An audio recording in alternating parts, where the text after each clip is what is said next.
पुण्यातील मुलींची पहिली शाळा पुन्हा सुरू करण्याच्या हालचालींना वेग आलाय। पुण्यातल्या भिडेवाड्यामध्ये महात्मा फुले आणि सावित्रीबाई फुले यांनी मुलींसाठी पहिली शाळा सुरू केली होती। त्याच भिडेवाड्यातील ही पहिली शाळा पुन्हा सुरू होण्याची शक्यता निर्माण झाली आहे। भिडेवाड्यामध्ये पुन्हा मुलींची शाळा सुरू करण्यात येईल। ही शाळा महापालिकेकडून चालवली जाईल।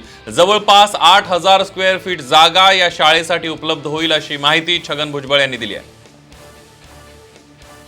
येत्या 3 जानेवारीला सावित्रीबाई फुलांचा पुतळा हा सावित्रीबाई फुले पुणे विद्यापीठात बसवण्यात यावा आणि महानगरपालिकेने सावित्रीबाई फुले आद्य मुलींची शाळा सावित्रीबाई फुले आद्य मुलींची शाळा अशी शाळा तिथे रेग्युलर सुरू करावी। प्रत्यक्ष की तिथे आपण नुसताच पुतळा किंवा अर्धपुतळा उभा करणं किंवा एखादा सभागृह करण्याऐवजी मुलींची शाळा सुरूच करायला पाहिजे तिथे।